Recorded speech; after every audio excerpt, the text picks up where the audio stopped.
Have you thought to be expelled from home at 13, pregnant, and face a cruel world with nowhere to go? Today you will dive into a real story of abandonment, courage, and redemption that will mess with you from beginning to end. 13-year-old is expelled from home for getting pregnant and surprised every year later. Hello everyone. Enjoy these moments of tranquility while watching, because there is nothing more to say. Helena.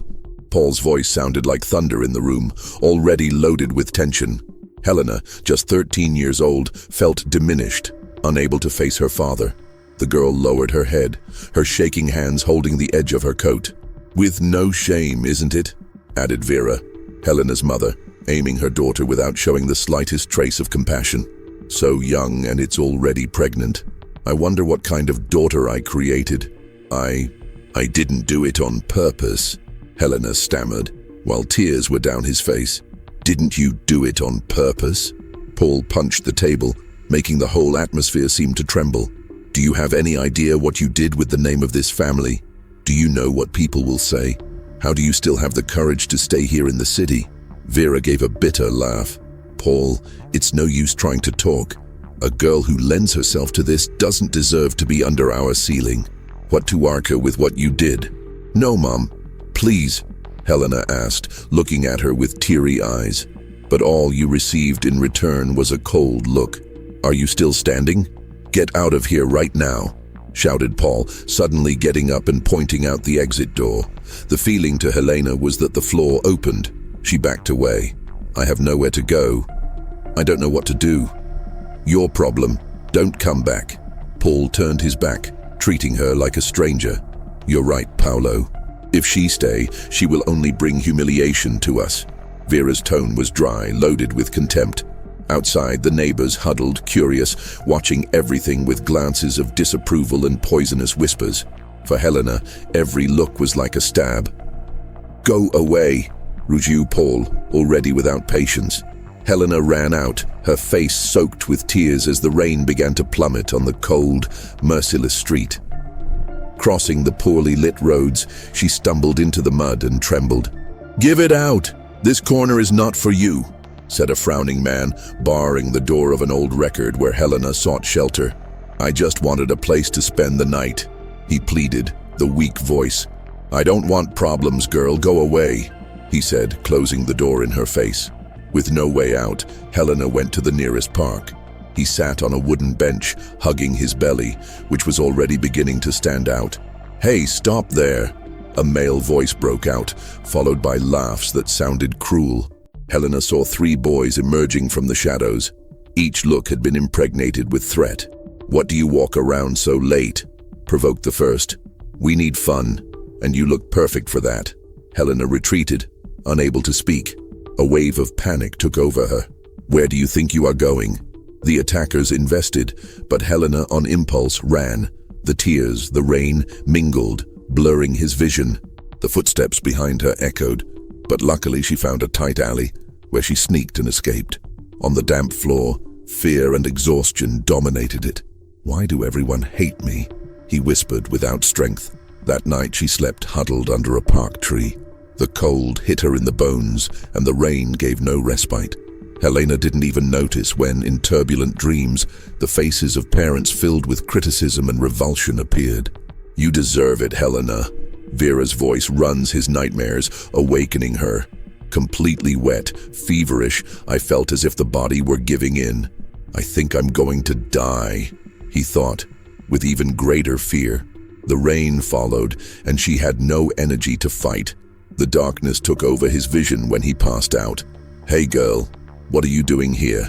A aged but mild voice echoed in the air. Helena vaguely saw the figure of a lady who bent, protecting her with an umbrella. Helena tried to speak, but her strength was gone. "Don't be afraid, I'll help you," Donna Clara said, wrapping Helena in her arms carefully. "Who am I? Just an old baker. You cannot be thrown in this rain." The old woman took her to her modest bakery at the corner of a nearby street. Although simple, the atmosphere was welcoming and exuded the sweet aroma of newly made bread, a contrast with the cold from the outside. "Sit down. I'll prepare a hot tea for you." Donna Clara said, helping Helena settling in a chair.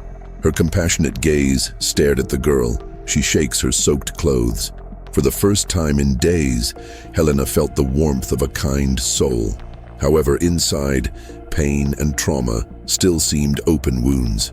The next morning, Helena woke up in an old wooden chair. The fever still weighed in his head, but the aroma of baked bread and coffee broke into his nostrils, reminding her that she had not feeded for 2 days. "You woke up. Take some hot milk," Donna Clara invited, putting a glass of milk and a small bread on the table. Hers worried gaze held on the pale and slaughtered young woman. "Thank you, madam," Helena murmured, still suspicious. It was not used to such kindness, especially of strangers. "You can eat in peace, then rest. You need to replace the forces." Donna Clara spoke calmly, with genuine affection. Helena took the bread, but as she leaned it on her lips, a knot waged her throat. The hard words of the parents have hammered his head again. She dropped her food and began to cry in silence. "What is it, my girl?" asked Donna Clara, sitting next to her. "I don't deserve to eat. I am the shame of my house," said Helena. Donna Clara was silent for a moment, then held the girl's hands. "I don't know what happened, but I'm sure no one deserves to go through it. You are a good girl who just faced something painful." Gradually, Helena began to help her in the small trade. The service was not heavy, but customers' talk intrigued everyone. Many thrown faults of disapproval or commented loudly. "Who is this girl? It doesn't seem to be trustworthy," she whispered a lady looking at Helena suspiciously. "Go dirty the bakery." Donna Clara, firm, answered, "If you don't like it, look for another place. My life is not anyone's account." But not all were kind as Donna Clara. One afternoon, while Helena cleared the tables, she arrived Mr. Roberto, who administered the nearby grocery store, known to be miserly and intrude on everyone's life. "Clara, I want to talk," he said, throwing a crooked look at Helena. "This girl, do you know where she came from? They say it was expelled from home for getting pregnant. Having someone like this here will only bring you headaches." Helena felt her heart tighten. The words sounded like blades in his chest. Donna Clara, however, raised her chin. "Roberto, if there is no other subject, go away. She didn't hurt anyone. But think about your reputation. Who would buy bread at a bakery that houses a girl with a reputation for dishonoring the family?" He insisted. "Get out, please.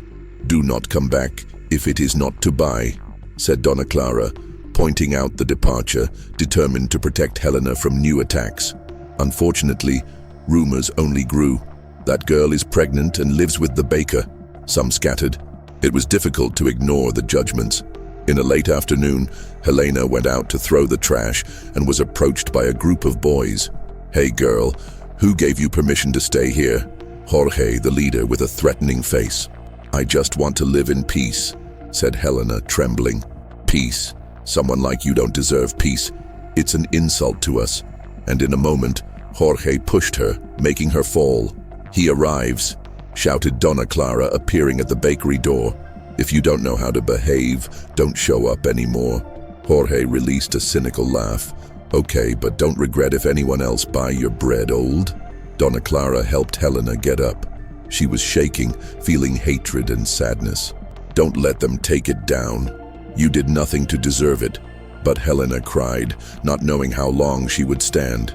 Donna Clara had to close the bakery for a few days to avoid confusion. During this time, Helena left the neighborhood trying to job. Everywhere, the answer was negative. "We don't need anyone else," they repeated, staring at her growing belly. "Please give me a chance," Helena asked, humble, but she only received disdain. Exhausted, she was back to the bakery and found Donna Clara wrapped in late accounts, plunged into worry. "Are you okay?" Helena asked, distressed. "I don't know how long I will support this place. People threaten to stop buying if you continue," Donna Clara lamented. "So I'm leaving. I can't let her suffer." Helena's voice failed. Donna Clara looked at her sadly. "And send you back to the street? Don't do that. You have nowhere to go. I won't put it in danger again." But Helena saw the lady more tired. The girl felt guilty. He spent the night watching Donna Clara fight the tiredness to maintain the establishment. "I can't continue here. I'm ruining her life," I thought. in contained weeping. The next day, Helena made a decision. He went out to try a job in several stores from door to door, without success. "Are you looking for work?" "It can only be a joke," said Selma, owner of a studio, examining Helena's belly with revulsion. "I don't want problems. Out of here."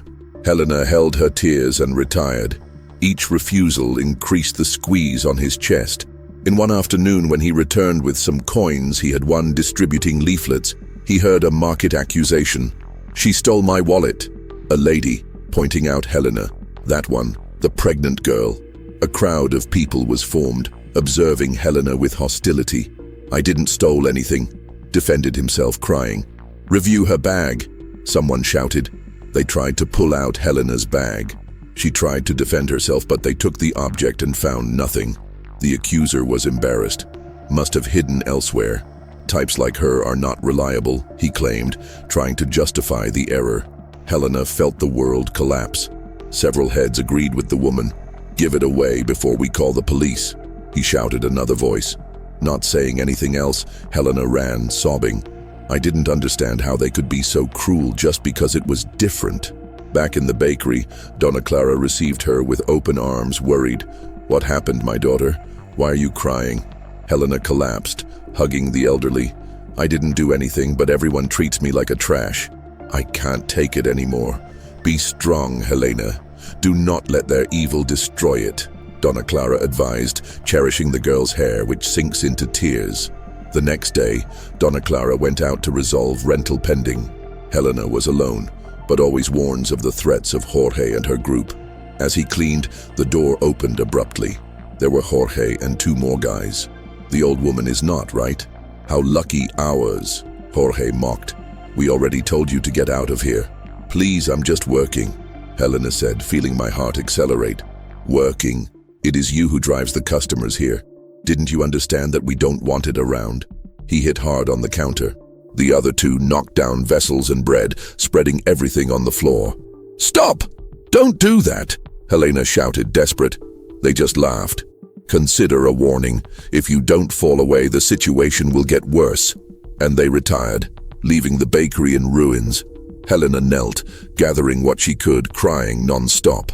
When Donna Clara returned, she took her hands to her head, stunned. "What there was?" he asked, distressed.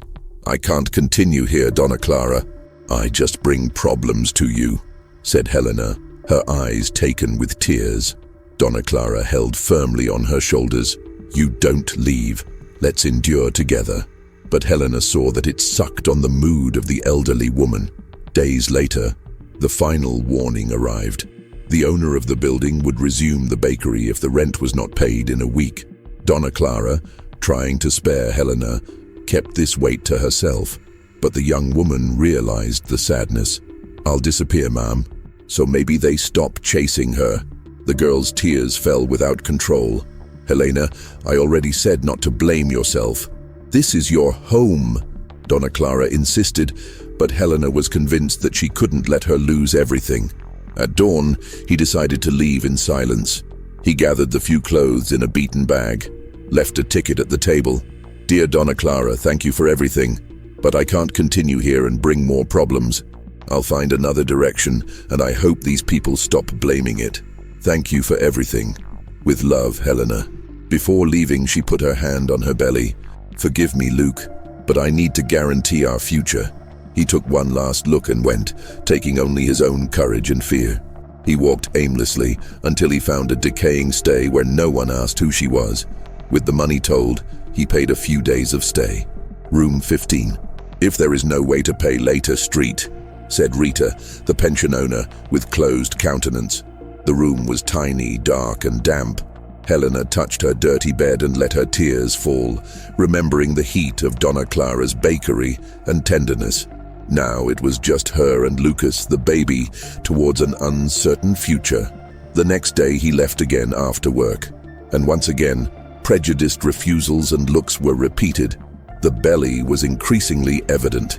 Upon returning, he found a group of children at the door of his room, laughing and whispering. "See her belly? It looks like you swallowed a balloon," shouted one of them, and the other children laughed. "I bet she's bandit." It was expelled, commented another, cruel. Stop, don't say that, Helena said sadly, but they just continued the derision, running through the corridors. The next night was terrible. Helena lay down in the unhealthy room, clinging to her own belly. Her heart was heavy, hopeless. On the later morning, Rita approached her, accusing her of theft. You took my money, didn't you? No, I never stole anything. Helena defended himself, horrified. Since it arrived, my money has disappeared. Pay or short in 24 hours. Thieves are not welcome, shouted Rita, attracting looks of curiosity and disapproval of the other guests. Helena lowered her head in tears. He tried to argue, but Rita was gone, beating her feet. Later, he was still recovering from the fright. He returned to his room and found him broken into, all overturned. Their few missing coins. This is not happening, he murmured, desperate. He ran after Rita, but she didn't even want to hear. Don't come to blame anyone. If you got into this story, solve alone, he shouted, the owner of the pension turning his back. Without support, Helena collected the little left and left, followed by the icy eyes of curious tenants. Vagging aimlessly, he was hungry and tired. He crossed family streets, but everything seemed hostile. He leaned against a panting wall, trying to warm up from the sharp wind. Near an old market, where he had once been a donation, she sought mercy, but no one compared itself. Disappear from here, I have nothing for you, shouted a marketer, soothing her.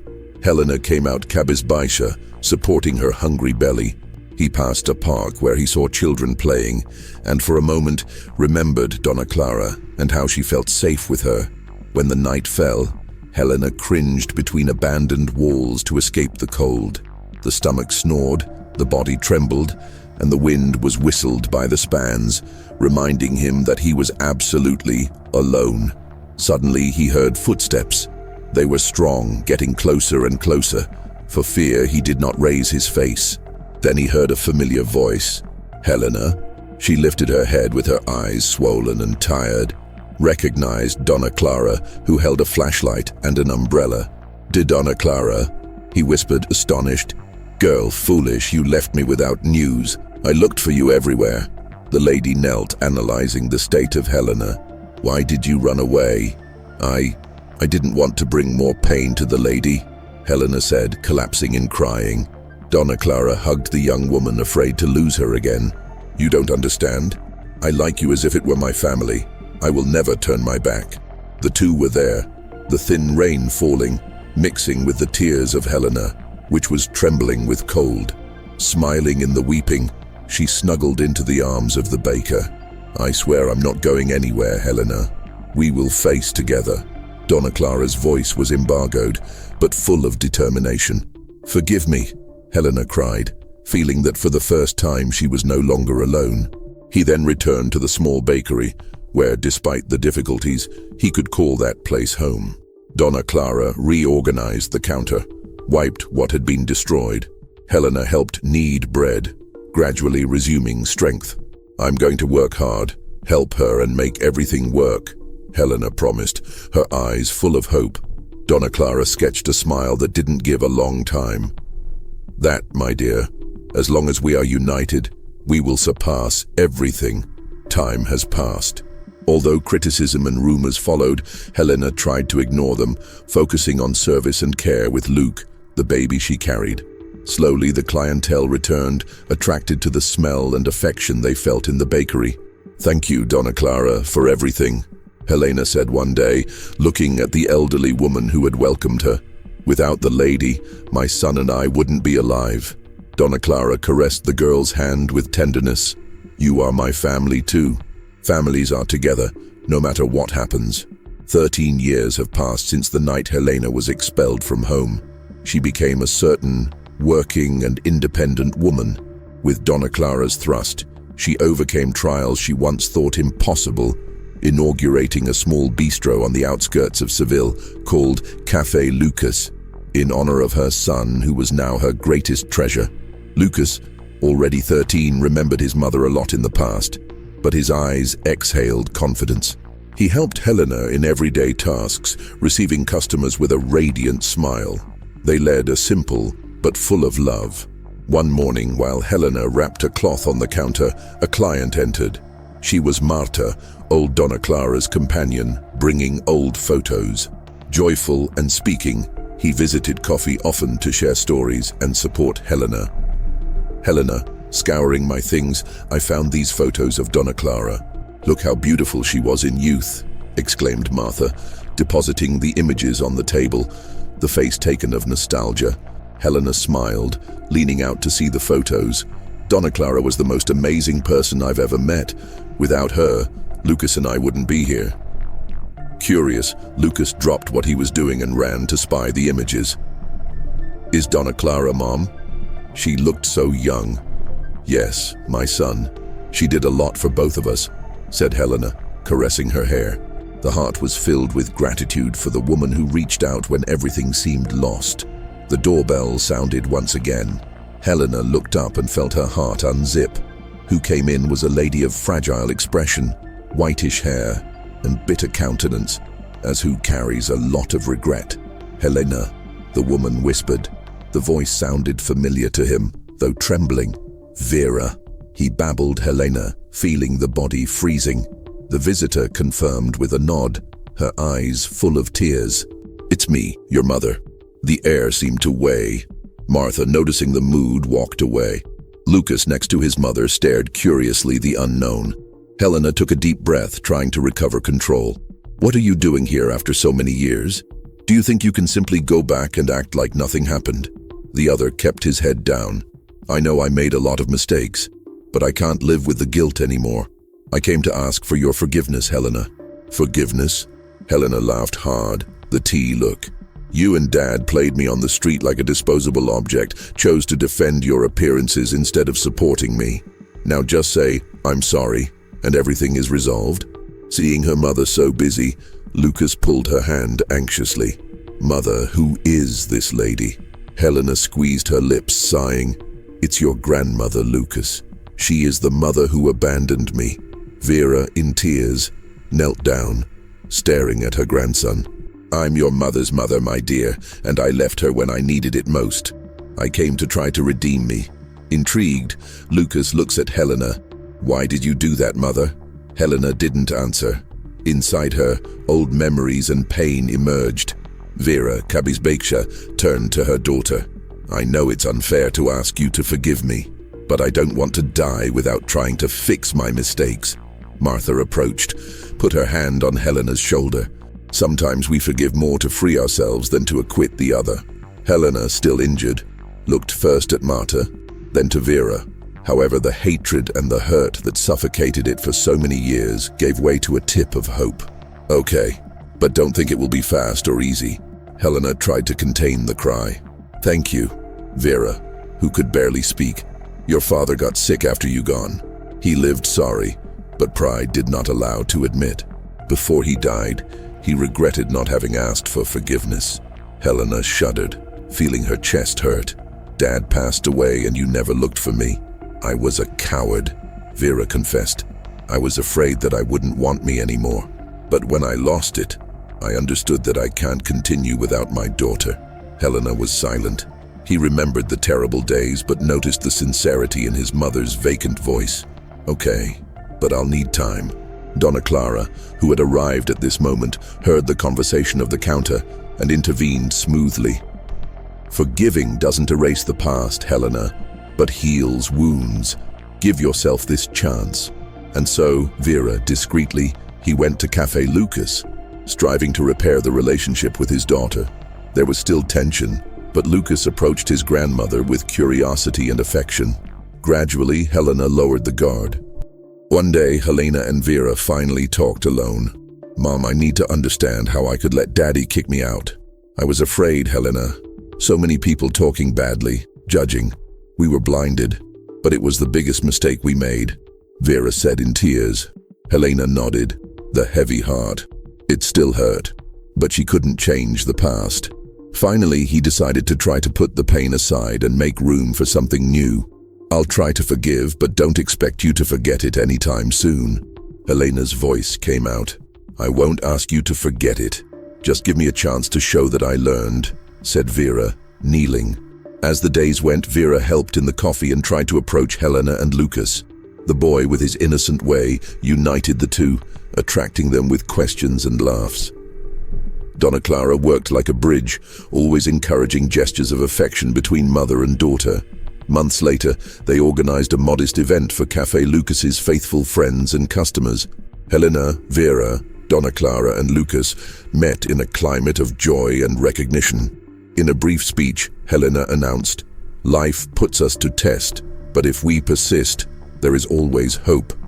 I am grateful to Donna Clara for helping me, and I thank my mother for fighting to correct her mistakes." With eyes full of emotion, Vera said softly, "You have become an amazing woman, Helena. Pride does not describe what I feel."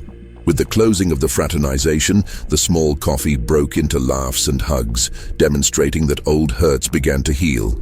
Although imperfect, that family was strengthened every day, supported by love and understanding. Helena's trajectory teaches us about the power of forgiveness and affection. Forgiving does not simply mean exempting those who made a mistake, but also allows scars to close and life to go on. Amid the worst obstacles, a simple act of kindness, such as Donna Clara's, can be the guiding thread to rescue hearts taken by despair and illuminate them with new directions. If you liked this narrative, enjoy and subscribe to our channel. Your support encourages us to continue bringing exciting stories. Thanks a lot for the company and see you soon.